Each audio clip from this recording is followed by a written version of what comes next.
ஆண்டவரும் இரட்சகருமாய் இருக்கிற இயேசு கிறிஸ்துவின் வெளியேற பெற்ற பரிசுத்தமுள்ள நல்ல நாமத்தினாலே இந்த இணைப்பில் இருக்கிற தேவனுடைய மனிதர்கள், தேவனுடைய பிள்ளைகள் யாருக்கும் இந்த அன்பான வாழ்த்துக்களை நான் தெரியப்படுத்துகிறேன். ஆண்டவர் காலைதோறும் அவருடைய கிருபையை புதிதாய் இருக்கும்படிக்கு நமக்கு அனுப்பி தருகிறார். நமக்கு ஜீவனையும் சுகத்தையும் பலத்தையும் ஆரோக்கியத்தையும் தந்து நம்மை ஆசிர்வதிக்கிறார். அவருடைய பரிசுத்த சமூகத்தில் வாழுகிற தம்முடையவர்களை ஒரு நாளும் கைவிடாத ஆண்டவர், விட்டு விலகாதவர். இன்றைக்கும் நம்முடைய கரத்தை பிடித்து பயப்படாதே, நான் உனக்கு துணை நிற்கிறேன் என்று சொல்லி நம்மை நடத்துகிற அவருடைய நல்ல அன்புக்காக நான் ஆண்டவருக்கு நன்றி செலுத்துகிறேன். தொடர்ந்து பரிசுத்த ஆவியானவர் நம் நடுவில மகிமைப்படுவாராக. நம் கடந்த சில மாதங்களாக ஜெப வாழ்க்கையை பலப்படுத்திக் கொள்ளுகிறதற்கு எதுவாக ஜெப வாழ்க்கை என்கிற தலைப்பின் கீழாக நம் கர்த்தருடைய வார்த்தைகளை தியானித்து வருகிறோம். அநேக காரியங்களை கடந்த நாட்கள்ல தியானிக்க பரிசுத்த ஆவியானவர் நமக்கு உதவி செய்தார். கடந்த வாரத்துல எனக்கு பதிலாக உங்கள் நடுவிலே கர்த்தருடைய வார்த்தையை பேசும்படி வந்திருந்த பாஸ்டர் ஜெயசுதன் அவர்கள் ஜெபிக்காத ஒரு வாழ்க்கை எவ்வளவு ஆபத்து நிறைந்தது, ஜெபம் இல்லாத ஒரு வாழ்க்கை எவ்வளவு ஆபத்து நிறைந்தது, ஜெபம் ஒரு மனுஷனுடைய வாழ்க்கைக்கு எவ்வளவு அவசியம், ஜெபிக்கலைன்னா நம்முடைய வாழ்க்கையில வரக்கூடிய பிரச்சனைகள் என்ன என்கிற காரியங்களை குறித்து பேச துவங்கி இருக்கிறார்கள். சோ அதுல 3 காரியங்களை கடந்த வகுப்புல அவர்கள் இவங்களோடு கூட பேசி இருப்பார்கள் சொல்லி நான் கற்றுக்கேன்.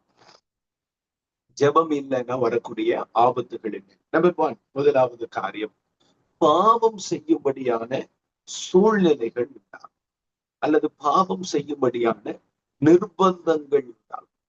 நம்ம பாவம் செய்யக்கூடாதுன்னு சொல்லிதான் நம்முடைய வாழ்க்கையை பரிசுத்தத்துக்கு நேராக நடத்தி கொண்டிருக்கிறோம். பரிசுத்தமாய் வாழ வேண்டும் என்கிற விருப்பமும் ஆசையும் நிறைந்தவர்களாக பரிசுத்தத்துக்கு அர்ப்பணிக்கப்பட்ட ஒரு ஜீவியத்திற்கு நம்ம விட்டு கொடுத்திருக்கிறோம்.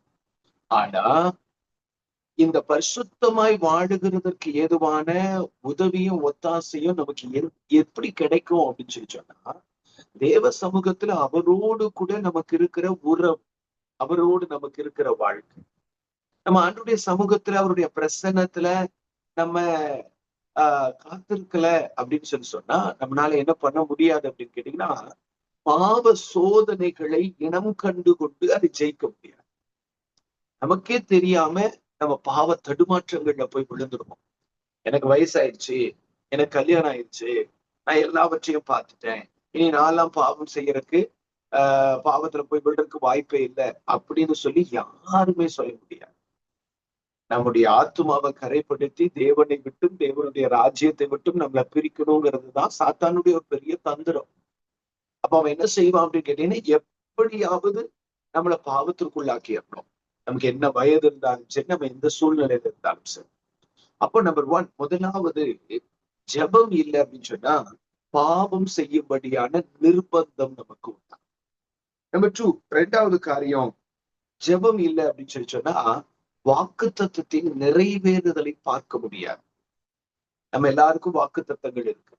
நம்ம எல்லாருக்கூடயும் கர்த்தர் ஆசீர்வதிக்கும்படியான வார்த்தைகளை அனுப்பி தந்திருக்கிறார்.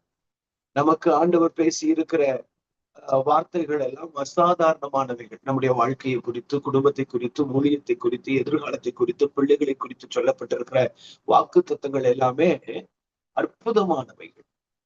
இந்த வாக்குத்தத்தங்கள் நம்முடைய வாழ்க்கையில அதினதின் காலத்துல நிறைவேற வேண்டுமானால் கட்டாயம் நமக்கு ஜெபம் இருக்கும். ஜெபம் இருந்தாதான் வாக்குத்தத்தங்கள் தேவன் சொல்லி இருக்கிற காலத்துல நிறைவேறும். இல்லை அப்படின்னு சொல்லி சொன்னா அந்த வாக்குத்தத்தங்கள் நம்முடைய வாழ்க்கையில தள்ளி போவதற்கு வாய்ப்புகள் இருக்கிறது. மேபி கர்த்தர் பேசின வாக்குத்தத்தங்கள் தடைபடாது என்பது நம்ம எல்லாரும் அறிந்திருக்கிற உண்மை என்றாலும், ஜெபம் இல்லைன்னா வாக்குத்தத்தங்கள் தள்ளி போகும். ஜெபம் இருந்தாதான் அந்த வாக்குத்தத்தங்களை அந்தந்த காலத்துக்குரிய ஆசீர்வாதங்களை நாம் சுதந்திரிக்க முடியும். 2, 3வது காரியம், ஜெபம் இல்லை அப்படின்னு சொல்லி சொன்னா தேவ சித்தத்தை பற்றிய அறிவை அடைய முடியாது.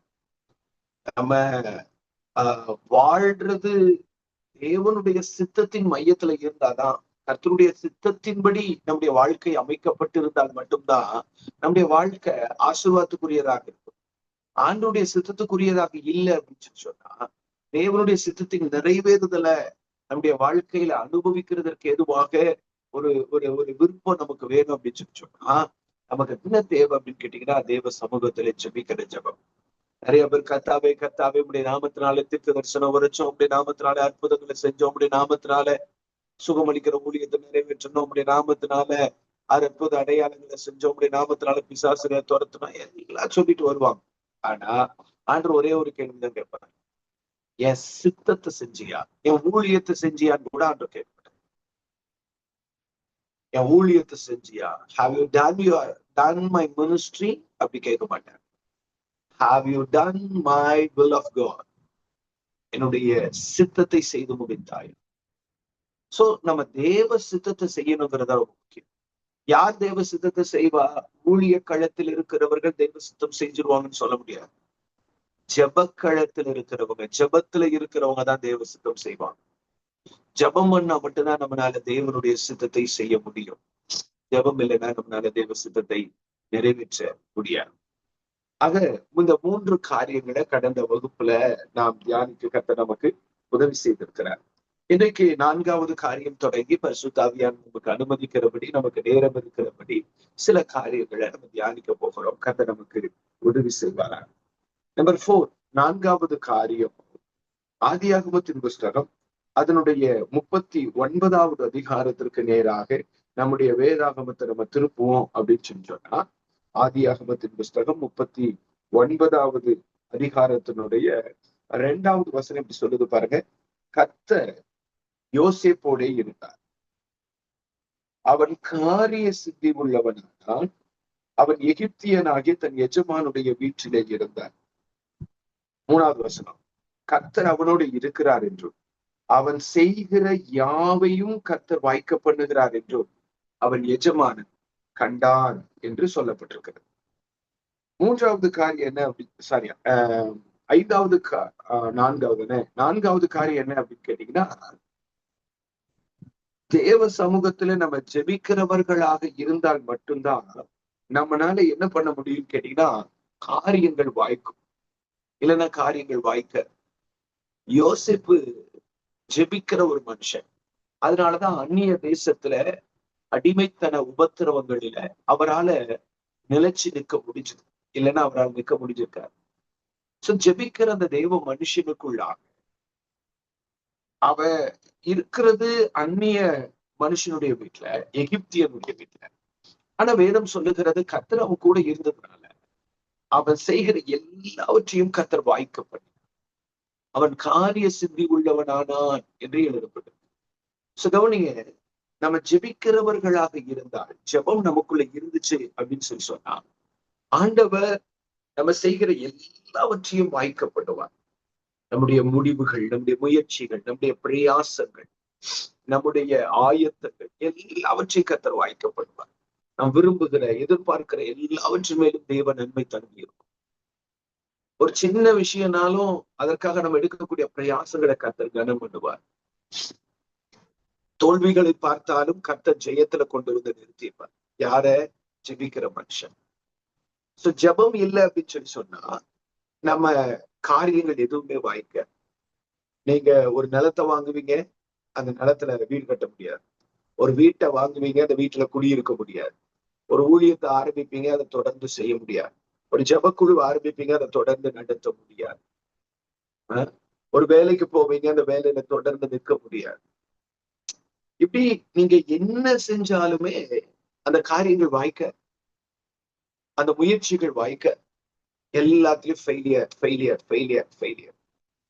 வாய் நான் எடுக்கிற எல்லா முடிவுகளும் தோல்விகளாக முடிகிறதற்கு என்ன காரணம்?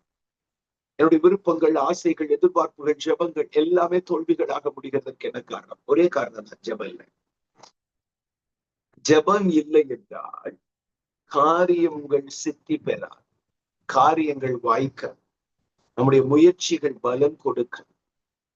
என்னதான் முட்டி மோதினாலும் சரி, எவ்வளவு போராடினாலும் சரி, நம்முடைய வாழ்க்கையில ஜெயத்தை பார்க்கும். வேதம் சொல்லுகிறது, கிழக்கிலும் மேற்கிலும் வனாந்தர திசையிலும் இருந்து ஜெயம் வராது. அப்படின்னு என்ன அர்த்தம்? ஜெயங்கிறது இந்த உலகத்தின் எந்த மூலையிலிருந்தும் வர்றது கிடையாது. குதிரை யுத்த நாளுக்கு ஆயத்தமாக்கப்படும், ஜெயமோ கர்த்தரால் வரும். ஆண்டவர் தான் ஜெயத்தை தரணும். ஆண்டவர் ஜெயத்தை தரணும்னா நம்ம ஆண்டவரை நம்பி நிற்கணும். யார் ஒருவர் கர்த்தரை சார்ந்து நிற்கிறார்களோ, யார் ஒருவர் கர்த்தரை நம்பி நிற்கிறார்களோ, யார் ஒருவர் கர்த்தரோடு நிற்கிறார்களோ, அது முக்கியம். கர்த்தரோடு கூட நிற்கிறவர்களுக்கு தான் காரியங்கள் வாய்க்கும். இன்னைக்கு இந்த வார்த்தைகளை கேட்டுக்கொண்டிருக்கிற உங்களுக்கு கூட ஒரு கேள்வி இருக்கலாம். ஏன் என் வாழ்க்கையில எடுக்கிற முடிவுகள் எல்லாம் தோற்று போகிறது? ஏன் என் முயற்சிகள் பலன் கொடுக்கல? ஏன் என் காரியங்கள் சித்தி பெறல? நான் விரும்புகிறேன், எதிர்பார்க்கிறேன், பிரயாசப்படுகிறேன், பலன் இல்லை.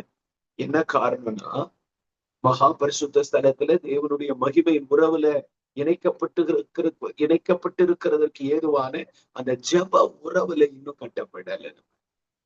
இன்னும் அந்த ஆழமான ஜெப வாழ்க்கைக்கு வரல. ஏதோ ஆண்டவர்கிட்ட ஒரு ட்ரெடிஷ்னலான ஒரு பிரேயர் லைஃப்ல இருக்கிறோமே தவிர, அந்த இன்டிமசி ரிலேஷன்ஷிப்ல ஆண்டவரோடு கூட நடக்கிற அந்த அனுபவத்துக்குள்ளாக நம்ம இன்னும் வரல. சோ கர்த்தருடைய பிரசன்னத்துல, நாம தேவ சமூகத்துல, ஜெபத்துல நம்முடைய வாழ்க்கையை கழிக்கும் பொழுதுதான் நம்முடைய வாழ்க்கையில காரியங்கள் வாய்க்கும். இல்லைன்னா காரியங்கள் வாய்க்காது. ஈசாக்கு நல்ல ஜெபிக்கிற ஒரு தேவனுடைய மனுஷன். அவர் ஒரு ஜெபிக்கிற தேவனுடைய மனுஷனா இருந்ததுனால அவரு கேரார்ல துறவு தோண்டுகிறார். ஆனா அந்த ஊர்க்காரங்கெல்லாம் இது என்னுடையதுன்னு சொல்லி சண்டை போடுறாங்க. அதற்கு பிறகு மறுபடியும் அங்கிருந்து கொஞ்சம் தள்ளி போய் வேறொரு இடத்துல துறவு தோண்டுகிறார். அங்கேயும் ஊர்க்காரங்க வாக்குவாதம் பண்றாங்க. ஆனா பாருங்க, 2 முறை தோற்று போன ஈசாக்கு 3வது இடத்துல போய் ஒரு துறவு தோண்டுகிறார். அங்க யாருமே அவரு கூட வாக்குவாதம் பண்ணல, சண்டை போடல. தேசத்துல பலுகுபடிக்கு அவர் நமக்கு இடம் உண்டாக்கினார் என்று சொல்லி அந்த இடத்துக்கு ரெகோபோத் என்று பெயரிட்டார். அப்போ ஈசாக்கு ஜெபிக்கிற ஒரு தேவ மனுஷனாக, தியானம் பண்ணுகிற ஒரு தேவனுடைய மனுஷனாக இருந்தது. ஈசாக்கினுடைய முயற்சிகள், பிரயாசங்கள், ஜெபங்கள் எல்லாவற்றையும் கர்த்தர் வாய்க்கப்படும். ஈசாக்கினுடைய ஜெபங்களுக்கு கர்த்தர் பதில் கொடுத்து காரியங்களை வாய்க்க பண்ணினார், சித்தி பெற செய்தார்.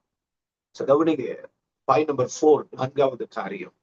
ஜெபம் இல்லை என்றால் நம்முடைய காரியங்கள் வாய்க்காது. நம்முடைய முயற்சிகள், பிரயாசங்கள், நம்முடைய தெரிந்தெடுப்புகள் எதுவுமே நமக்கு பலன் கொடுக்காது. தேவ சமூகத்துல ஜெபிக்கல அப்படின்னு சொல்லி சொன்னா ஜெபத்துக்கான பலனை நம்மளால பார்க்க முடியாம, ஜெபத்துக்கான பதில நம்மளால பார்க்க முடியாம. ஆண்டவர் உங்களுக்கும் எனக்கும் கற்றுத்தர விரும்புகிற காரியம் என்ன? ஜெபம் இல்லை என்றால் காரியங்கள் வாய்க்காது. ஜெபிக்கலன்னா நம்மளால ஆசீர்வாதமான, நன்மையான, மேன்மையான வாழ்க்கைக்குள்ளாக பிரவேசிக்க முடியாது. சோ நம்பர் 4, ஜெபம் இல்லை என்றால் காரியங்கள் சித்தி பெறாது. 5வது காரியம், நீங்க அப்போஸ்தலனாகிய பவுல் ரோமாபுரியருக்கு எழுதின நிருபத்துக்கு நேராக உங்கள் வேதாகமத்தை நீங்க திருப்புவீங்க அப்படின்னு சொல்லி சொன்னா, ரோமருக்கு எழுதின நிருபம் அதனுடைய 1வது அதிகாரத்தினுடைய 21வது வசனத்தை நான் வாசிக்கிறேன். ரோமர் 1:21. அவர்கள் தேவனை அறிந்தும் அவரை தேவன் என்று மகிமைப்படுத்தாமலும் ஸ்தோத்தரியாமலும் தங்கள் சிந்தனைகளினாலே வீணரானவர்கள், உணர்வில்லாத அவர்களுடைய இருதயம் இருளடைந்தது என்று எடுத்து எழுதப்பட்டது. அவர்கள் தங்கள் சிந்தனைகளினாலே வீணரானார்கள் என்று எழுதப்பட்டது. நம்பர் 5, 5வது காரியம் என்ன அப்படின்னு சொல்லி கேட்டீங்கன்னா, ஜெபம் இல்லை அப்படின்னு சொல்லி சொன்னா நம்முடைய சிந்தனைகளில நம்ம தீய சிந்தனையின் சிறையிருப்புல சிக்கிக்கொள்ள நேரும். நம்ம வாழ்க்கை நம்ம எப்படி வாழ்றோங்கிறது எதை பொறுத்ததுன்னு கேட்டீங்கன்னா, what is our mind? As per our mind we are living. நம்முடைய உயிர், நம்முடைய வாழ்க்கைய நம்ம வாழ்றது எப்படின்னு கேட்டீங்கன்னா, as per our mind, நம்முடைய மனதின்படி வாழும். நம்முடைய மைண்ட் எப்படி இருக்குதோ அப்படிதான் நம்முடைய லைஃப் ஸ்டைல். நம்முடைய மைண்ட்ல என்ன இருக்குதோ அதுதான் நம்முடைய வாழ்க்கை. நம்முடைய மைண்ட்ல கரப்ஷன் இருந்துச்சுன்னா கண்டிப்பா நம்முடைய லைஃப் கரப்ஷன்ல தான். நம்முடைய மைண்ட்ல லஸ்ட் இருந்துச்சு, இச்சை இருந்துச்சு அப்படின்னு சொன்னா கட்டாயம் நம்முடைய வாழ்க்கையில வேசித்தன விபச்சாரங்கள் இருக்கும். நம்முடைய மைண்ட்ல பொய், புரட்டு, தீமை, அசுத்தம் இதெல்லாம் உள்ள கடந்துச்சு அப்படின்னு சொன்னா கண்டிப்பா நம்முடைய வாழ்க்கை அப்படிதான். அப்போ ஒரு மனுஷனுடைய வாழ்க்கை எதின் அடிப்படையில பிரதிபலிக்கிறது அப்படின்னு சொன்னா அவன் மைண்ட் எப்படி இருக்குதோ, அதனாலதான் வேதம் சொல்லுகிறது, எல்லா காவலோடும் உன் இருதயத்தை காத்து. இருதயத்தை காக்கல அப்படின்னு சொன்னா வாழ்க்கை கிட்ட நம்முடைய கிரியைகள் பரிசுத்தமும் நீதியும் உள்ளவைகளாக இருப்பதற்கு நம்முடைய சரீரத்தின் அவயவங்களை நீதிக்கு அடிமைகளாக இருக்கும்படிக்கு ஒப்புக் கொடுக்க வேண்டும் என்று வேதத்தில் எழுதப்பட்டிருக்கிறது. நம்முடைய சரீரத்தை நீதியின் அவயவங்களாக இருக்கும்படிக்கு நீதிக்கு ஒப்புக் கொடுக்க வேண்டுமானால் நம்ம செய்ய வேண்டிய முதல் காரியம் என்ன அப்படின்னு கேட்டீங்கன்னா, நம்முடைய மனதின் கட்டுப்பாட்டுக்குள்ள நம்ம வர. வேதம் சொல்லுகிறது, பட்டணத்தை பிடிப்பவனை பார்க்கிலும் மனதை அடக்குபவன் உத்தமன். மனதை அடக்க கற்றுக்கொள்ளணும். இன்னைக்கு நம்மளால என்ன பண்ண முடியல? மனசை அடக்க முடியல. கண் பார்க்கிறவைகள் மேல எல்லாம் நம்முடைய எண்ணங்கள் போகிறது. நம்ம நம்ம மைண்ட நம்முடைய கண்ட்ரோலுக்குள்ள வைக்க முடியல. நம்முடைய மனம், சிந்தனை ஒரு பெரிய போராட்டம் நிறைந்த போர்க்களமா இருக்கு. அது விரும்புகிறதை செய்யாமல் வெறுக்கிறதை செய்கிறதற்கு எதுவாக நம்மை தூண்டுகிறது. நிர்பந்தமான ஒரு நிலைமைக்கு நம்மளை தள்ளுது. ஏன் நம்முடைய சிந்தனையில இந்த தாறுமாறுகள், தவறான எண்ணங்கள், தவறான யோசனைகள், தவறான காரியங்கள் நம்முடைய மைண்ட்ல வர்றதுக்கு என்ன காரணம் அப்படின்னு சொல்லிட்டா,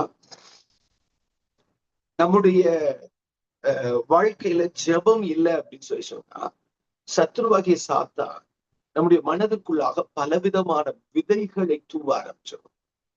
உலகம் சார்ந்த காரியம், உலகத்தின் ஆவிகள், உலகத்தின் வேஷங்கள், உலகத்தின் வல்லமைகள், இதையெல்லாம் கொண்டு வந்து நம்முடைய மைண்டுக்குள்ள மாம்சத்தை திருப்திப்படுத்த விரும்புகிற மாம்ச மயக்கங்கள், மாம்ச இச்சைகள், மனதின் இச்சைகள், இதையெல்லாம் கொண்டு வந்து நம்முடைய மனசுக்குள்ள போடும். நமக்கு ஜபம் இருந்தா மட்டும்தான் நம்மளால என்ன பண்ண முடியும்னா, இது எதிர்த்து போராட முடியும். இல்லைன்னா எதிர்த்து போராட முடியும். நம்முடைய மைண்டை நம்முடைய கண்ட்ரோலுக்குள்ள, நம்முடைய கட்டுப்பாட்டுக்குள்ள வைக்க முடியாம, நம்முடைய மனசு நம்ம கூட இருக்காது. நம்முடைய சிந்தனை மண்டலம் நம்முடைய சொல் பேச்சுக்கு உடன்பட்டதாக இருக்காது.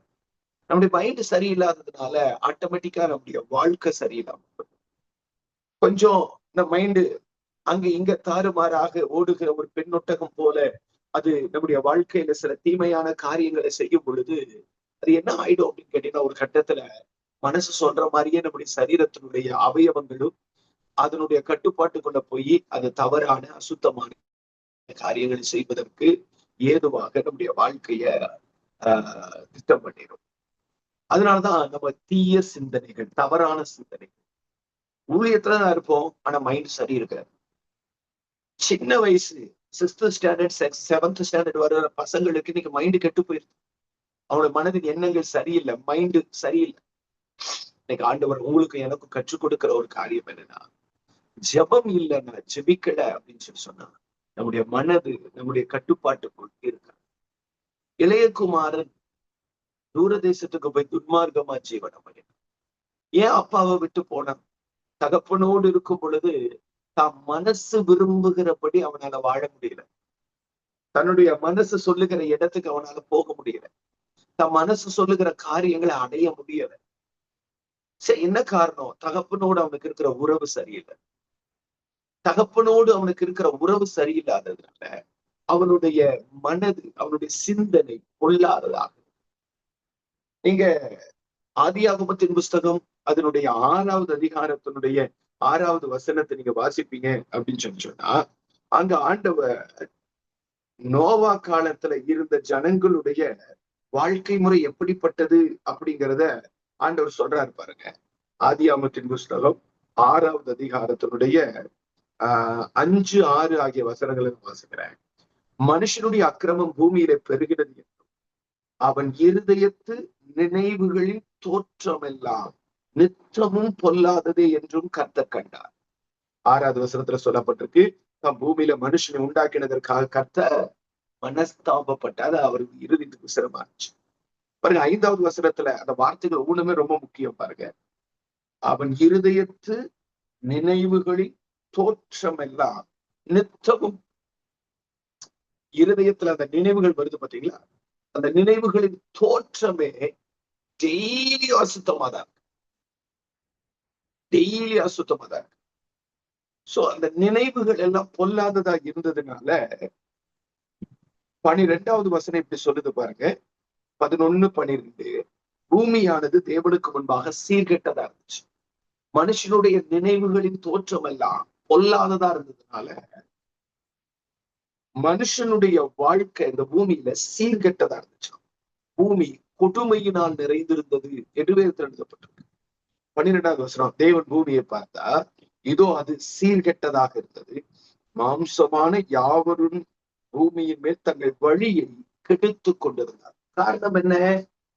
சிந்தனை மண்டலம், நம்முடைய இருதயத்தின் நினைவுகள், நம்முடைய மனதின் யோசனைகள், எல்லா காவலோடு நம்முடைய இருதயத்தை காத்துக்கொள்ளணும். நம்முடைய இருதயத்தை காத்துக்கொள்ளல அப்படின்னு சொன்னா கண்டிப்பா நம்ம வாழ்க்கை சீர்கெட்ட வாழ்க்கையா, வழியை கெடுத்துக் கொள்ளுகிற வாழ்க்கையா, தாறுமாறானவைகளை நடப்பிக்கிற வாழ்க்கையா மாறி. அப்போ சிந்தனை மண்டலத்தை நாம காத்து கொள்ளணும் அப்படின்னு சொன்னா நமக்கு ஒரே ஒரு ஆப்ஷன் தான், தேவ சமூகம், அதனுடைய பிரசனத்தை ஜெபிக்கணும், வேதத்தை வாசிக்கணும். இது இல்லை அப்படின்னு சொன்னா நம்மளால நிச்சயமாகவே நம்முடைய மைண்ட பாதுகாத்துக்க முடியாது.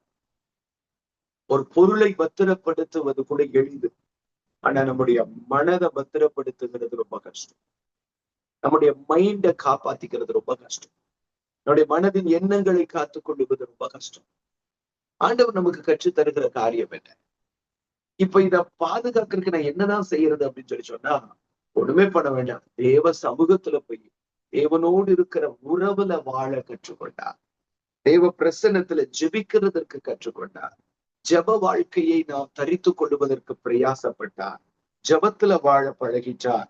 நிச்சயமாகவே ஜபம் என்ன செய்யும் அப்படின்னு கேட்டீங்கன்னா நம்முடைய சிந்தனை மண்டலத்தை பாதுகாக்கும். ஜெபிக்கிற மனுஷனுடைய மைண்ட் ரொம்ப கிளியரா தெளிவா இருக்கும் பாருங்க, தெளிந்த நீரோட போல. அவன் மைண்ட்ல அசுத்தங்கள், அருவருப்புகள், அக்கிரமங்கள் வர்றதுக்கு கர்த்தர் அனுமதிக்கவே மாட்டார். அந்த அந்த தவறான எண்ணங்கள் மைண்டுக்குள்ள வந்து விழுந்துச்சுன்னா உடனே அவன் சுதாரிச்சு, அந்த தவறான யோசனைகள் மைண்டுக்குள்ள வந்துச்சுன்னா உடனே சுதாரிச்சு. அப்ப இந்த அசுத்தமான எண்ணங்கள் நம்முடைய மனதுல வருவதற்கு நம்ம இடம் கொடுக்க, அதுக்கு நம்ம செய்ய வேண்டிய காரியம் தேவ சமூகத்துல ஜெபிக்க பழகணும். சோ பாயிண்ட் நம்பர் 5, 5வது காரியம், ஜெபம் இல்லை என்றால் தீய சிந்தனைகளில நாம் சிக்கிக்கொள்ள நேரிடும். தீய சிந்தனைகளில நாம் சிக்கிக்கொள்ள வேண்டியது வரும். 6வது காரியம், ஆதியாகமத்தின் புஸ்தகம் 13வது அதிகாரத்தினுடைய 10வது வசனத்துக்கு நம்ம வருவோம் அப்படின்னு சொன்னா, ஆதியாகமத்தின் புஸ்தகம் 13வது அதிகாரத்தினுடைய 10வது வசனத்தை நான் வாசிக்கிறேன். அப்பொழுது லோத்து தன் கண்களை ஏறெடுத்து பார்த்து யோர்தான் நதிக்கு அருகான சமபூமி முழுவதும் நீர்வளம் பொருந்தினதா இருக்க கண்டார். கர்த்தர் சோதோமையும் கொமோராவையும் அழிக்கும் முன்னே சோவாருக்கு போகும் வழி மட்டும் அது கர்த்தருடைய தோட்டத்தை போலவும் எகிப்து தேசத்தை போலவும் இருந்தது. சோவாருக்கு போகும் வழி மட்டும் அது கர்த்தருடைய தோட்டத்தை போலவும் எகிப்து தேசத்தை போலவும் இருந்தது. இங்க ஆபிரகாமும் லோத்தும் அவங்க 2 பேரும் ஒன்னா பிரயாணிக்கிறாங்க. கல்தேயருடைய ஊர் என்னும் பட்டணத்திலிருந்து ஆண்டவர் ஆபிரகாமை அழைக்கும் பொழுது எல்லாருமே அந்த ஊரை விட்டு வெளியே வர்றாங்க. அங்கே ஆபிரகாமின் ஒரு சகோதரனாகிய ஆரான் மரித்து விடுகிறார். ஆபிரகாமின் மற்றொரு சகோதரனாகிய நாகோருடைய குடும்பத்தாரும் ஆபிரகாமோட டிராவல் பண்ணி கல்தேயருடைய ஊர் எனும் பட்டணத்திலிருந்து சீரியாவில் இருக்கக்கூடிய ஆரானுக்கு வருகிறார். அங்க நாகோரின் குடும்பத்தார் செட்டில் ஆயிட்டாங்க. அங்கே தேராகு மரிக்கிறார். ஆபிரகாம் மாத்திரம் அங்கிருந்து டிராவல் ஆகி கானான் நோக்கி பயணிக்கிறார். ஆபிரகாம் அங்கிருந்து கானான் நோக்கி பயணிக்கும் பொழுது ஆரானின் குமாரனாகிய லோத்து ஆபிரகாமோட கூட பிரயாணித்து வருகிறார். அவரும் அவர் கூடயே வர்றார். அப்படி வரும் பொழுது சில வருட காலம் ஆபிரகாம் கூடயே பிரயாணம் பண்ணின லோத்து ஒரு கட்டத்துல ஆபிரகாமனுடைய மந்தை மேய்ப்பருக்கும் லோத்துவனுடைய மந்தை மேய்ப்பருக்கும் வாக்குவாதங்கள் வந்த பொழுது அந்த பிரச்சனையை டீல் பண்ண தெரியாத லோத்து என்ன பண்ணிட்டான்னு கேட்டீங்கன்னா ஆபிரகாமை விட்டு பிரிந்து போவதற்கு முயற்சி எடுக்கிறார்.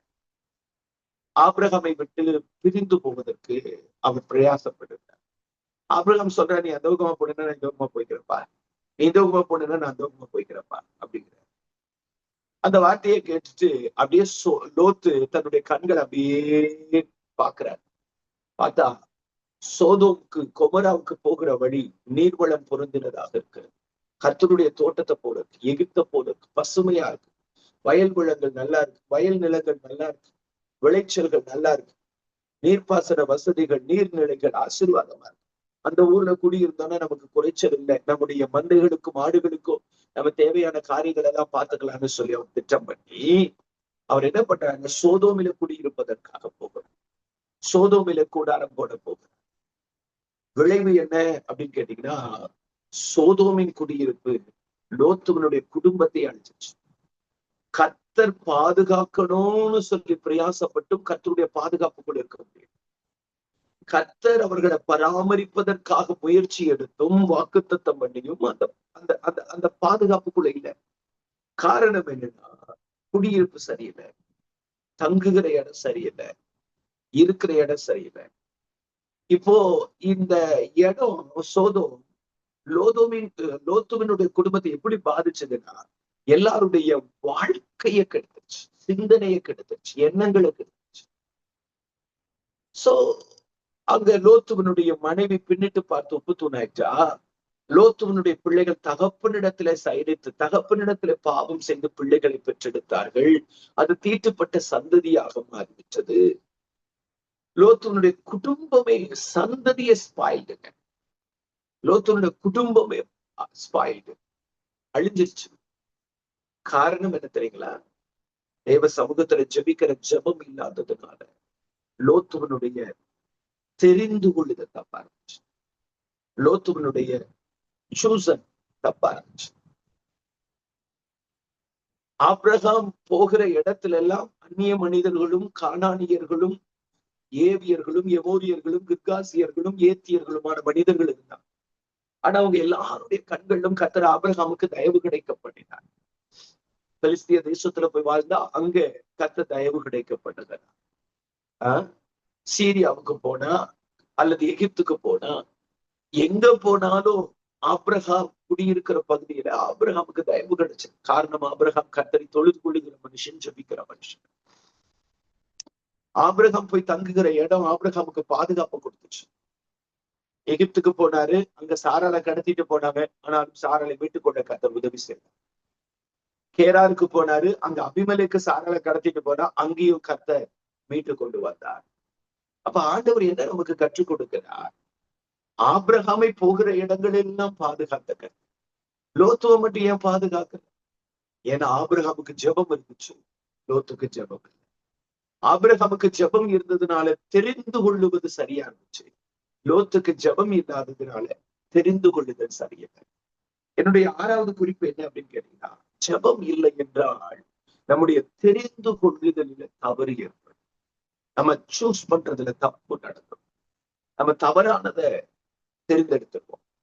எங்க நிலம் வாங்கணும்னு தெரியாம போய் நிலம் வாங்கிடுவோம். எங்க வீடு வாங்கணும்னு தெரியாம எங்கேயோ ஒரு இடத்துல போய் வீடு வாங்கிடுவோம்.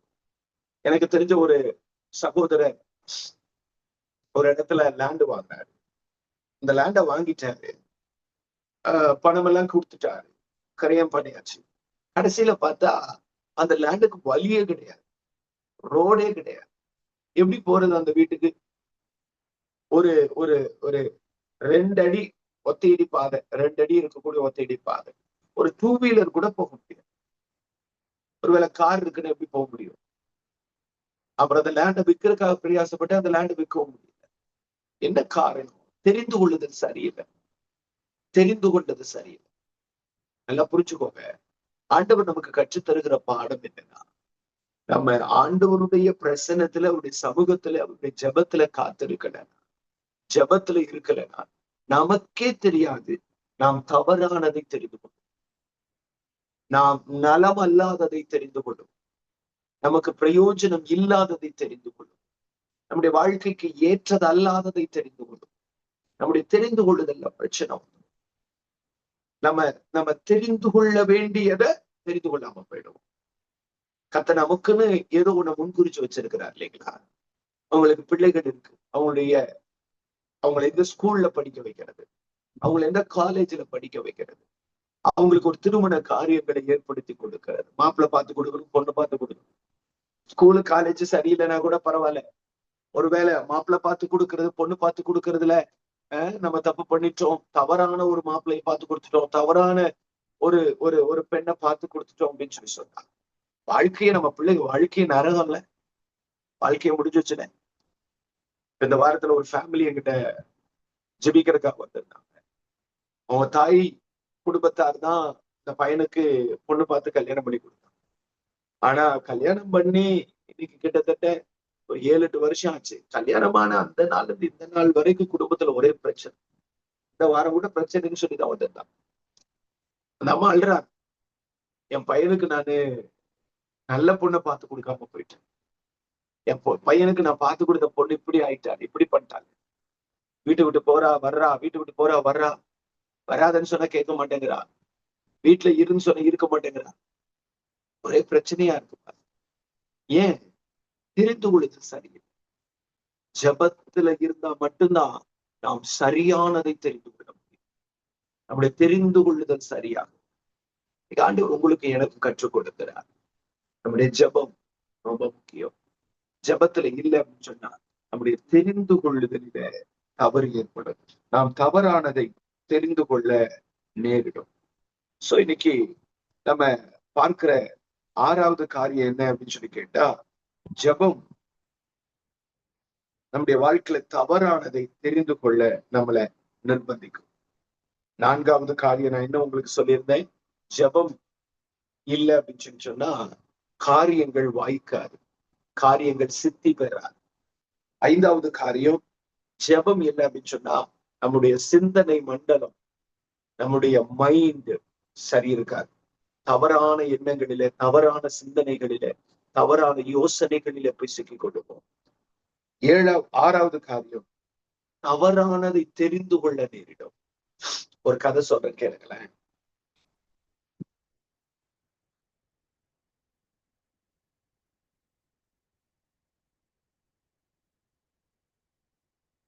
ஒரு எலியும் தவளையும் ஃப்ரெண்ட்ஷிப் வச்சிருந்தாங்க. எலியோட ஃப்ரெண்ட்ஸ் எல்லாம் எலிகிட்ட சொன்னாங்க, தயவு செய்து தவளை கூட ஃப்ரெண்ட்ஷிப் வைக்காத, எலி கூட்டத்துல யாரு கூட வேணாலும் ஃப்ரெண்ட்ஷிப் வச்சுக்கோ, தவளை கூட்டத்தை ஃப்ரெண்ட்ஷிப் வச்சுன்னா அது உனக்கு ஆபத்துன்னு சொன்னாங்க. தவளையோட ஃப்ரெண்ட்ஸ் எல்லாம் தவளைட்ட சொன்னாங்க, இங்க பாரு, எலி கூட சேராத, தவளை நம்முடைய நண்பர்கள் நிறைய பேர் இருக்கிறாங்க, யாரு கூட வேணாலும் சேர்ந்து வா பழகு, ஆனா எலி கூட போன அப்படின்னு சொன்னா அது உனக்கு ஆபத்துன்னு சொன்னாங்க. இவங்க கேட்கவே இல்லை. நம்ம 2 பேருடைய ஃப்ரெண்ட்ஷிப்பை யாருக்குமே பிடிக்கல அப்படின்னு சொல்லிட்டு எலியும் தவளையும் என்ன பண்ணிச்சான், 2 பேரு ஆளுக்கு ஒரு காலை கட்டிக்கிட்டாங்க.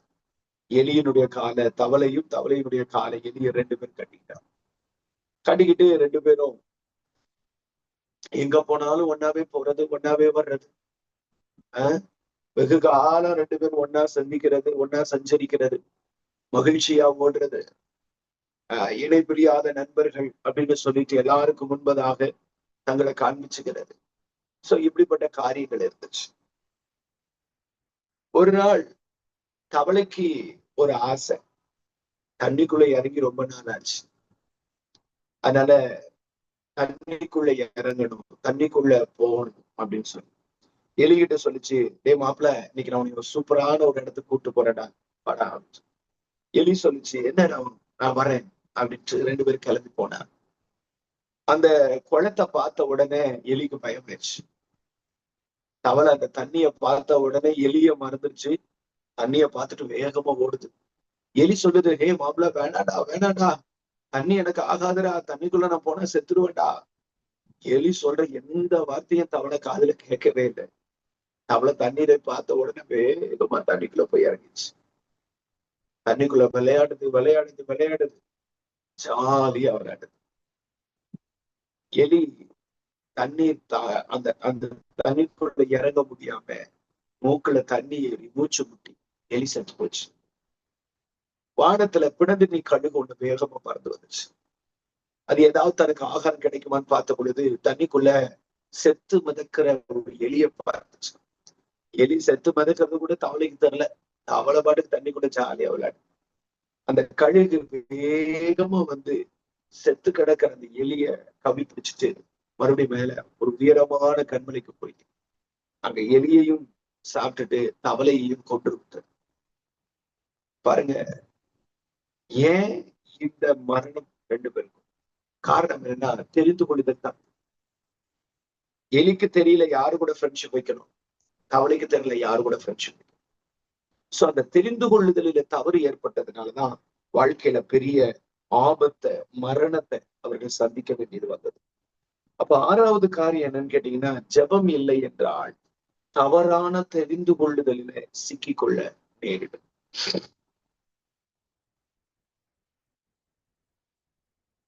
நம்பர் 7, 7வது காரியம், ஆதியாகமத்தின் புஸ்தகம் 25வது அதிகாரம்.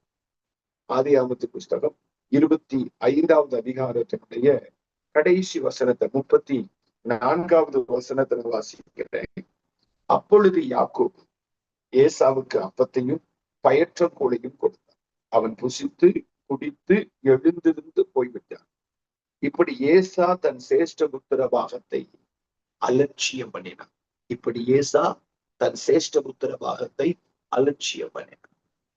சேஷ்ட புத்திர பாகம் என்பது எபிரேயர்கள் அல்லது யூதர்கள் தங்கள் மூத்த பிள்ளைகளுக்கு கொடுக்கிற மிகப்பெரிய கனத்துக்குரிய ஆசீர்வாதம்.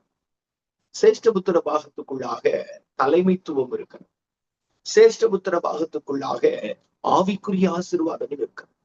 சேஷ்டபுத்திர பாகத்துக்குள்ளாக தகப்பனுடைய சொத்து உரிமை இருக்கு. சோ மூத்த பிள்ளைக்கு கிடைக்க பெறுகிற இந்த பெரிய ஆசீர்வாதம் அதிக கனத்துக்குரிய. ஆனா ஆதியாகமத்துல 25:34 சொல்லப்பட்டிருக்கிறது, ஏசா சேஷ்டபுத்திர பாகத்தை அலட்சியம் பண்ணினான் என்று சொல்லப்பட்டு. கவனிங்க, ஜெபம் இல்லை என்றால் ஜெபிக்கல அப்படின்னு சொல்லி சொன்னார். நம்முடைய வாழ்க்கையில நமக்கு கர்த்தர் கொடுத்திருக்கிற, நம்ம மேல கர்த்தர் வச்சிருக்கிற அழைப்ப நம்ம என்ன செஞ்சிருவோம்னு கேட்டீங்கன்னா, அலட்சியம் பண்ணிடுவோம். அழைப்பை அசட்ட பண்ணிடுவோம். அழைப்புல வாழ மாட்டோம், அழைப்புல நிற்க மாட்டோம். கர்த்தர் அழைச்சிருக்கிற அழைப்பை கனம் பண்ண மாட்டோம். நம்ம அழைப்பை நாம கனம் பண்ணலன்னா நம்ம அழைப்பை யாருமே கனம் பண்ண மாட்டோம். என் மேல இருக்கிற அழைப்பு பெருசு, என் மேல இருக்கிற அழைப்பு ரொம்ப முக்கியம், என் மேல இருக்கிற அழைப்பு அதிக கனத்துக்குரிய அப்படின்னு நம்ம கனம் பண்ணணும். நம்ம கனம் பண்ணலைன்னா மற்றவங்க கனம் பண்ண மாட்டாங்க. ஏசாவினுடைய வாழ்க்கையும் ஏசாவுக்கு பின்பு வந்த ஏதோமியர்களுடைய சந்ததி தேவனுக்கு முன்பதாக அசட்டையாக்கப்பட்டதற்கு என்ன காரணம் அப்படின்னு கேட்டீங்கன்னா, அழைப்பை அசட்டப்பட்டதுனால ஏசாவினுடைய சந்ததியை அலட்சியப்பட்ட சந்ததியாக, தேவனுக்கு முன்பாக அவருடைய சமூகத்திற்கு விரோதமான சந்ததியா மாறிடுச்சு. ஏதோமியர்கள் பாருங்க, இஸ்ரவேலுக்கு விரோதமா யுத்தம் பண்ணிக்கிட்டே இருந்தாங்க. அப்போ அழைப்பை அசட்டை பண்ணினா நம்முடைய எதிர்காலம் பாழாக்கப்படுது. நிறைய பேர் தான் அழைப்பை புரிஞ்சுக்கல, தான் மேல இருக்கிற தரிசனத்தை புரிஞ்சுக்கல, தான் மேல இருக்கிற தேவ தீர்மானத்தை, தேவ திட்டத்தை புரிஞ்சுக்கல. தாவீது எல்லாம் பள்ளத்தாக்குக்கு போகும் பொழுது அங்கே கோலியாத்தினுடைய கொக்கரிக்கிற சத்தத்தை கேட்ட உடனே தாவீதுக்குள்ள இருக்கிற ஆவியானவர் வைராக்கியம் கொள்ளுகிறார். இஸ்ரவேல் சேனைகளை நிந்திப்பதற்கு இந்த விருத்த சேதனம் இல்லாத பெலிஸ்தன் ஏமாத்திரம். சவுல்கிட்ட போய் தாவீது சொல்றார், நான் யுத்தத்துக்கு போகிறேன். சவுல் எப்படி பார்க்கிறான், தாவீத நீ இளைஞன், அவனோ தன் சிறு வயது தொடங்கி யுத்த வீரன், உன்னால அவனோட கூட சண்டை போடும். உடனே தாவீது சொல்றாரு, நான் சிங்கத்தோட சண்டை போட்டேன், கரடியோட சண்டை போட்டேன், தகப்பனுடைய ஆடுகளை மெஞ்சேன். இந்த விருத்த சேதனம் இல்லாத பெலிஸ்தனும் அவைகளில் ஒன்றை போல இருப்பான், நான் யுத்தத்துக்கு போகிறேன். அப்ப தாவீது எதை தனக்கு முன்பதாக கனப்படுத்தினாங்கன்னா தன்னுடைய அழைப்பு. நான் சொல்றேன், உங்களை கத்து சும்மா ஏதோ குண்டிச்சட்டிக்குள்ள குதிரை ஓட்டுறதுக்கு அழைக்கல. ஏதோ இந்த காலையில நடக்கிற ஆன்லைன் ஜபத்துல அல்லது எப்பமாவது நடக்கிற வாட்ஸ்அப் ஜபத்துல வந்து பங்கு பெற்று கடந்து போயிட்டா நம்முடைய காலங்கள் காரியங்கள் முடிஞ்சிருச்சா அப்படின்னு கேட்டீங்கன்னா இல்ல. இதையெல்லாம் தாண்டி நீங்கள் செய்ய வேண்டிய உன்னதமான தேவ பணி இருக்கு. நீங்க செய்ய வேண்டிய ஒரு பெரிய தேவ செயல் இருக்கு, ராஜ்யத்தின் வேலை இருக்கு. அதுக்குதான் கர்த்தர் உங்களை அழைச்சிருக்கிறார். ஆண்டவர் உங்களை அழைச்சிருக்கிறது ராஜரீக ஆசாரிய கூட்டமாக.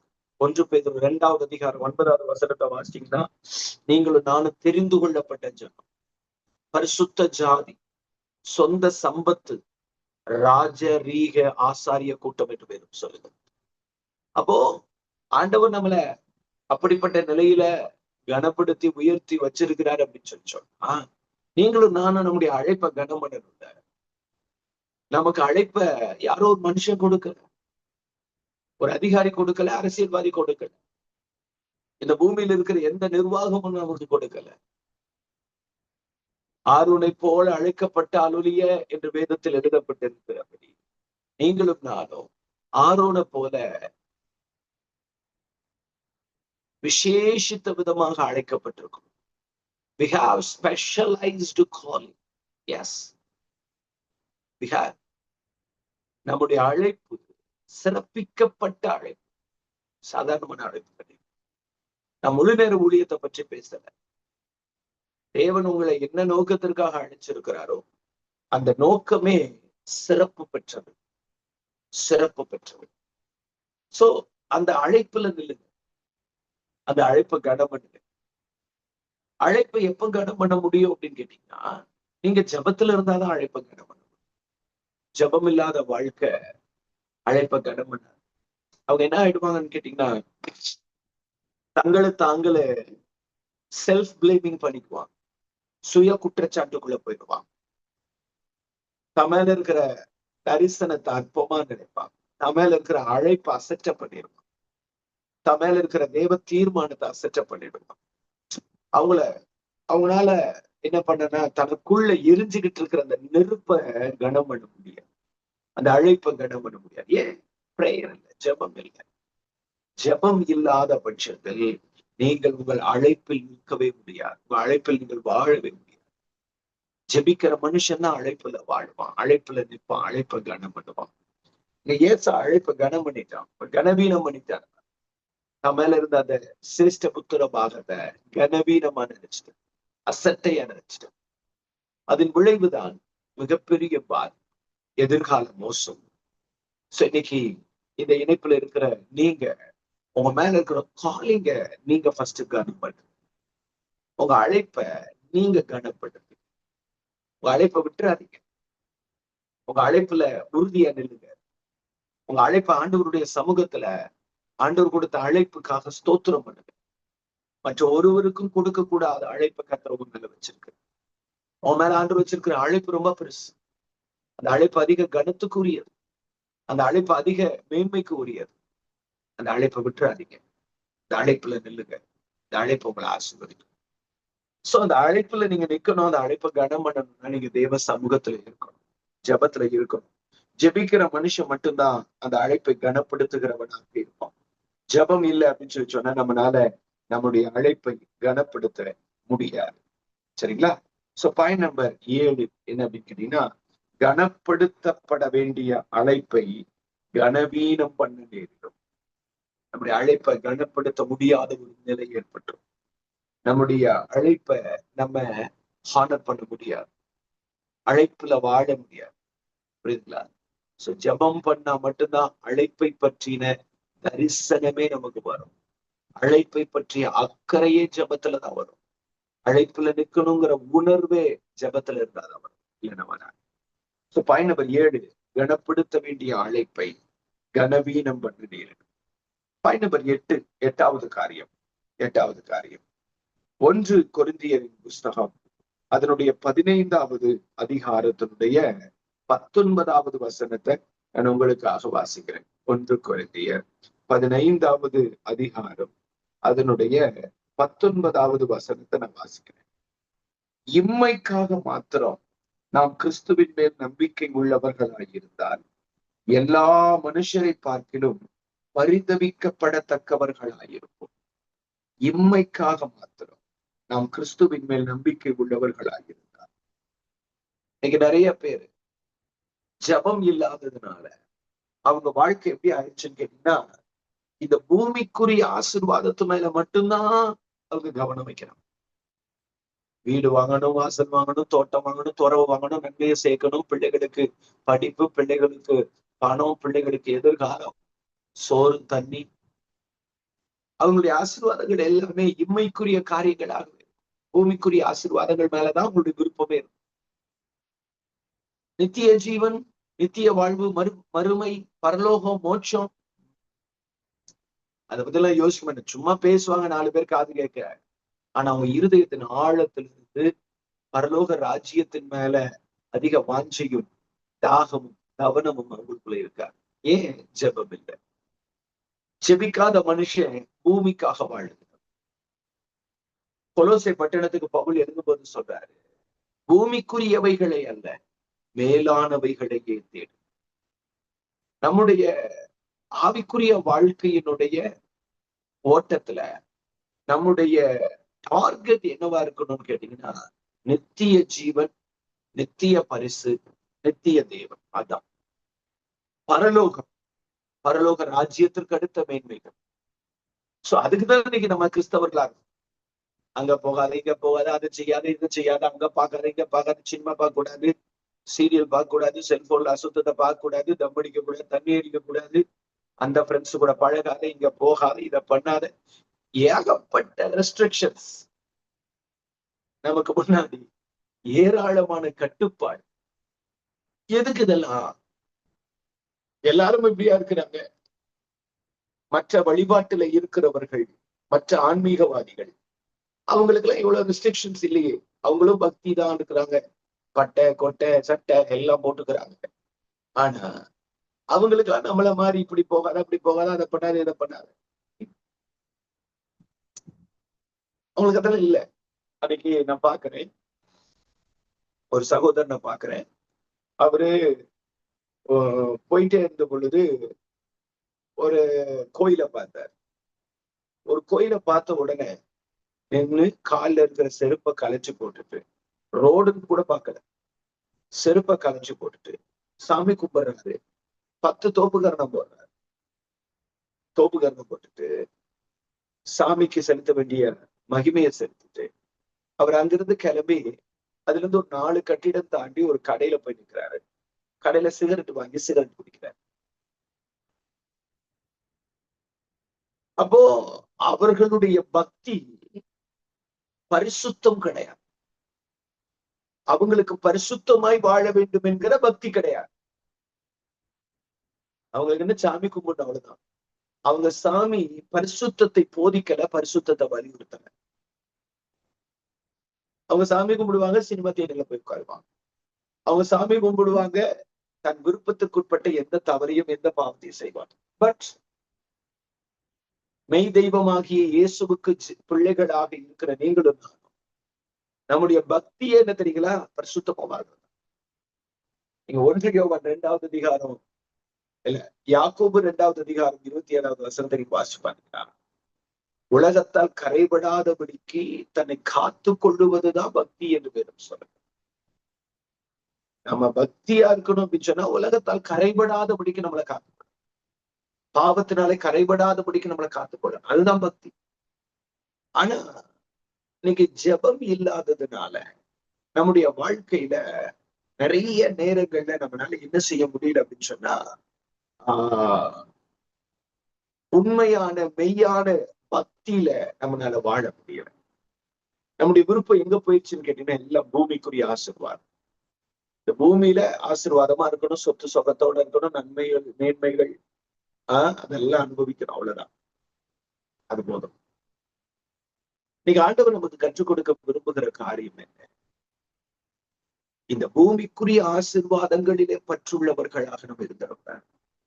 பூமிக்குரிய நன்மைகளிலேயே நம்ம வாழ்ந்திருக்கூடாது. பூமிக்குரிய ஆசீர்வாதங்களிலேயே நம்ம வாழ்ந்திருக்கூடாது. நம்முடைய வாழ்க்கை பரலோகத்துக்குரியதா இருக்கும், நித்திய ஜீவனுக்குரியதா இருக்கும். பாருங்க, நீங்க ஆதியாகமத்தின் புஸ்தகம் 28வது அதிகாரத்துக்கு வருவீங்க அப்படின்னு சொல்லி சொன்னா, அங்க யாக்கோபு தன்னுடைய மாமனார் வீட்டுக்கு பிரயாணப்பட்டு போகிறார். போகிற வழியில அவர் ஒரு வழியில படுத்து தூங்குறார். அங்க ஒரு சொப்பனத்தை காண்கிறார். அந்த சொப்பனத்துல வானத்தை தொடுகிற ஏணிக்கு மேலாக கர்த்தர் நின்று அவர்கிட்ட பேசக்கூடிய வார்த்தைகள், வாக்கு தத்தங்கள் எல்லாமே பயங்கரமான ஆசீர்வாதம். நான் அந்த வசனங்களை வாசிக்கிற பாருங்க. ஆதியாகமம் 28:13. அதற்கு மேலாக கர்த்தர் நின்று, அதாவது அந்த சொப்பனத்துல பார்த்த அந்த ஏணிக்கு மேலாக கர்த்தர் நின்று, நானும் தகப்பனாகிய ஆபிரகாமின் தேவன், ஈசாக்கின் தேவன் ஆகிய கர்த்தர், நீ படுத்திருக்கிற பூமியை உனக்கும் உன் சந்ததிக்கு தருவேன். அதாவது ஆண்டவர் பேசுற வாக்குத்தத்தங்களை எதை பற்றியது அப்படிங்கிறத கவனிக்கணும். நீ படுத்திருக்கிற பூமியை உனக்கும் உன் சந்ததிக்கும் தருவேன். படுத்திருக்கிற பூமியை பத்தி பேசுற. உன் சந்ததி பூமியின் தூளை போல் இருக்கும். சந்ததியை பத்தி பேசுற. நீ மேற்கையும் கிழக்கையும் வடக்கையும் தெற்கையும் பரம்புவாய். எக்ஸ்பேன்ஷனை பத்தி பேசுற. உனக்குள்ளும் உன் சந்ததிக்குள்ளும் பூமியில் இருக்கிற வம்சங்கள் எல்லாம் ஆசிர்வதிக்கப்படும். உன் சந்ததி மூலமாக முழு பூமியில இருக்கிற எல்லாரும் ஆசிர்வதிக்கப்படுவாங்கிறத குறிச்சு பேசுற. நான் உன்னோட கூட இருந்து நீ போகிற இடத்துல எல்லாம் உன்னை காத்து இந்த தேசத்துக்கு உன்னை திரும்பி வர பண்ணுவேன். பாதுகாப்பை குறிச்சு பேசுற. நான் உனக்கு சொன்னதை செய்யும் அளவு உன்னை கைவிட மாட்டேன்னு சொல்ற. வாக்கு தத்தங்களை குறிச்சு பேசுற. சோ இதெல்லாம் மேன்மையானவைகள். யாக்கோபு கிட்ட கர்த்தர் பேசுறதெல்லாம் மேன்மையான காரியம். ஆனா இந்த காரியங்களை ஆண்டவர் பேசி முடிச்சதுக்கு அப்புறம் யாக்கோபு ஆண்டவர்கிட்ட ஜெபம் ஜெபம் பண்ணும்போது யாக்கோபினுடைய ஜெபம் எப்படி இருக்குன்னு பாருங்க. அது 28வது அதிகாரத்தினுடைய 20வது வசனம். அப்பொழுது யாக்கோபு, தேவன் என்னோட இருந்து நான் போகிற வழியில என்னை காப்பாற்றி, நான் போற வழியில எனக்கு காப்பாற்றணும், என்னை பாதுகாக்கணும். உண்ண ஆகாரம் உடுக்க வஸ்திரமும் எனக்கு தந்து, எனக்கு சோறு கொடுக்கணும், போடுறதுக்கு ட்ரெஸ் கொடுக்கணும். என்னை என் தகப்பன் வீட்டுக்கு சமாதானத்தோட திரும்பி வரும், எங்க அப்பா வீட்டுக்கு என்ன கூட்டிடுவாங்க. ஆண்டவர் எவ்வளவு மேன்மையான வாக்கு தத்தங்களை குறிச்சு பேசுறார். பட் யாக்கோபினுடைய மைண்ட் செட் என்னன்னா, எனக்கு சாப்பாடு கொடுங்க, எனக்கு ட்ரெஸ் கொடுங்க, எங்க அப்பா வீட்டுக்கு கரெக்டா என்ன கூட்டிட்டு வந்திருக்கேன், என்னை பாதுகாத்துட்டு போடுறேன். யாக்கோபினுடைய மைண்ட் எல்லாமே பூமிக்குரிய ஆசீர்வாதம். தேவதூதர்கள் ஏறுகிறதும் இறங்குகிறதையும் பார்க்க, வானத்தை தொடுகிற ஏணியை பார்க்க, ஏணிக்கு மேலாக கர்த்தரை பார்க்கிற, கர்த்தருடைய வாக்கு தத்தங்களை கேட்கிற. ஆனாலும் மைண்ட் எப்படி இருக்குன்னு கேட்டீங்கன்னா, பூமிக்குரிய ஆசீர்வாதம். ஏன்? ஜெப உறவு இல்லைன்னா, ஜெபம் இல்லைன்னா, நமக்குள்ள ஜெப வாழ்க்கை இல்லைன்னா, நம்ம விரும்புகிறது, எதிர்பார்க்கிறது, ஆசைப்படுறது எல்லாமே பூமிக்குரிய ஆசீர்வாதங்களாக மாறிடும், பூமிக்குரிய நன்மைகளாக மாறிடும். சோ ஜெபம் இல்லாத ஒரு வாழ்க்கை, நம்முடைய இருதயம் தேவனுக்கு நேராக திருப்பப்படாது. தேவனுக்கு நேராக திருப்பப்பட்ட ஒரு வாழ்க்கையை வாழ முடியாது. முதலாவது தேவனுடைய ராஜ்யத்தையும் அவருடைய நீதியையும் தேடும். மத்தேயு 6:33. முதல்ல தேவ ராஜ்யத்தை தேடும். அப்பதான் எல்லாமே நமக்கு கூட கொடுக்கப்படும் என்று. நம்ம ஆண்டவருடைய ராஜ்யத்தை தேடணும், மறுமையை தேடணும். நம்ம எல்லாருமே இருதயத்துல ஒரு சிந்தனை இருக்கணும். என்னன்னு கேட்டீங்கன்னா, நான் பரலோகத்திற்காகத்தான் இந்த பூமியிலே வாழ்கிறேன். பரலோக வாழ்வை அடைவதற்காகத்தான் இந்த பூமியில கிறிஸ்தவனாக இருக்கிறேன். பரலோக மேன்மைகளை அடைவதற்காக தான் இந்த பூமியில கிறிஸ்தவ ஊழியக்காரனாக. எனக்கு ஒரு டார்கெட் இருக்கு, பரலோகம். என்னுடைய அம்பிஷன், என்னுடைய எய்ம், என்னுடைய போக்கஸ் எல்லாம் பரலோகம். சோ அந்த தாட்டை விட்டு வெளியே வந்துருக்க கூடாது. யாருனால அந்த தாட்ல வாழ முடியாது அப்படின்னு, ஜெபம் இல்லாத ஒரு மனுஷனால அந்த எண்ணங்களோடு கூட தன்னுடைய வாழ்க்கைய நடத்த முடியாது. ஜெபிக்காத ஒரு மனுஷன் எப்பவுமே அவனுடைய எண்ணங்கள், யோசனைகள் எல்லாமே எப்படி இருக்கும்னு கேட்டீங்கன்னா, இம்மைக்கான நன்மைகளாகவே, இம்மைக்குரிய ஆசீர்வாதங்களாக. அவனுடைய வாழ்க்கை எப்பொழுதுமே இந்த பூமிக்குரிய நன்மைகளிலேயே நிரப்பப்பட்டதாக, இந்த பூமிக்குரிய ஆசீர்வாதங்களிலேயே நிரப்பப்பட்டதாக. அவன் வாழ்க்கை இந்த பூமிக்குரிய காரியங்களையே முடியும். இன்னைக்கு ஆண்டவர் நமக்கு கற்றுத் தருகிறார். ஜெபிக்கல அப்படின்னு சொன்னா, நம்மனால இம்மைக்கான நம்பிக்கையில மாத்திரமே நம்முடைய இருதயம் நிரம்பிடும். இன்னைக்கு ஆண்டவர் நமக்கு 5 காரியங்களை கற்றுக் கொடுத்திருக்கிறார். இன்னைக்கு மட்டும் 5 காரியங்களை பார்த்திருக்கிறோம். 1, காரியங்கள் வாய்க்காது. ஜெபம் இல்லை என்றால் நம்முடைய காரியங்கள் எதுவுமே வாய்க்காது. நம்ம எடுக்கிற முடிவுகள், முயற்சிகள் எல்லாமே ஃபெயிலியர் ஆயிடும். காரியங்கள் வாய்க்காது. 5வது காரியம், ஜெபம் இல்லை என்றால் நம்முடைய எண்ணங்கள், சிந்தனைகள்ல நம்ம போய் சிக்கிக்குவோம். தவறான, தாறுமாறானவைகளை சிந்திக்க நம்முடைய மைண்ட் சரி இருக்காது. மனதின் எண்ணங்கள் சரி இருக்காது. மனதின் யோசனைகள் சரி இருக்காது. நம்முடைய எண்ணங்கள்ல நம்ம தவறு செய்ய ஆரம்பிச்சோம். பாயிண்ட் நம்பர் 6, 6வது காரியம், தவறானதையே தெரிந்து கொள்ள. நம்முடைய தெரிந்து கொள்ளுதல் தப்பாயிடும். நம்ம எதை தெரிந்து கொள்றோம்? நம்ம யாரை தெரிந்து கொள்றோம்? என்ன நீங்க தெரிந்தெடுத்தாலுமே தப்பாயிடும். ஜெபம் இல்லை. 7வது காரியம், கனப்படுத்த வேண்டிய அழைப்பை கனவீனம் பண்ண நேரிடும். நீங்க உங்க அழைப்பை நீங்க கனப்படுத்த மாட்டீங்க. உங்க அழைப்பை நீங்க அசட்டை பண்ணுவீங்க. உங்க மேல இருக்கிற தரிசனத்தை நீங்க அசட்டை பண்ணுவீங்க. உங்க மேல இருக்கிற எண்ணங்கள், உங்க மேல கத்தர் வச்சிருக்கிற தீர்மானங்கள், அதையெல்லாம் நீங்க அசட்டை பண்ணிடுங்க, அலட்சியம் பண்ணிடுங்க. கடைசியாக, இம்மைக்காக மாத்திரமே நம்பிக்கை உள்ளவர்களாக மாறிடும். இம்மைக்காக மாத்திரமே நம்முடைய வாழ்க்கையில நம்ம நம்ம ஆசீர்வாதத்தை தேடி போகிறவர்களாக நம்முடைய வாழ்க்கை மாறிடும். சோ நம்ம ஆண்டவர் நமக்கு கற்றுத்தர விரும்புகிற காரியம் என்ன அப்படின்னு கேட்டீங்கன்னா, பரலோகத்துக்காக வாழணும். பரலோக சிந்தைய உடையவர்களாக வாழணும். பின்னானவைகளை மறந்து முன்னானவைகளை நாடி தேவன் அழைத்த பரம அழைப்பின் பந்தய பொருளுக்காக நம்ம இலக்கை நோக்கி தொடரணும். பரம வாசஸ்தலங்களை சுதந்திரித்துக் கொள்ளுவதற்காக நம்ம விரும்பணும். இல்லைன்னு சொன்னா நம்முடைய வாழ்க்கை ஆசீர்வாதத்துக்குரியதாக இருக்காது. சோ இன்னைக்கு 5 காரியங்களை பார்த்திருக்கிறோம். ஜெபம் இல்லைன்னா என்னெல்லாம் ஆபத்துகள் நமக்கு நேரிடும். சோ ஆண்டவர் நமக்கு உணர்வுள்ள இருதயத்தை தருவாராக, ஜெபிக்கிற ஆவியை தருவாராக, ஜெப சிந்தையை தருவாராக, ஜெப பலனை தருவாராக. ஜெபத்திலே நிற்க கர்த்தர் நமக்கு உதவி செய்வாரா. கண்களை மூடி ஆண்டுடைய பிரசன்னத்துல, ஆண்டவரே, ஜெபம் இல்லைன்னா எங்க வாழ்க்கையில எவ்வளவு ஆபத்து, ஜெபம் இல்லைன்னா எங்க வாழ்க்கையில எவ்வளவு பிரச்சனைகள், எவ்வளவு போராட்டங்கள். ஜெபிக்கிற வாழ்க்கையை தான் ஆண்டவரே, ஜெப சிந்தையை தான் ஆண்டவரே. கண்களை மூடி ஜெபிக்கலாமா? எல்லாரும் ஆண்டுடைய பிரசன்னத்துல கேட்கலாம். ஜெபம் இல்லை என்றால் நம்முடைய சிந்தனைகளில நம்ம பரிசுத்தமாய் வாழ முடியாது. ஜெபம் இல்லை என்றால் நம்முடைய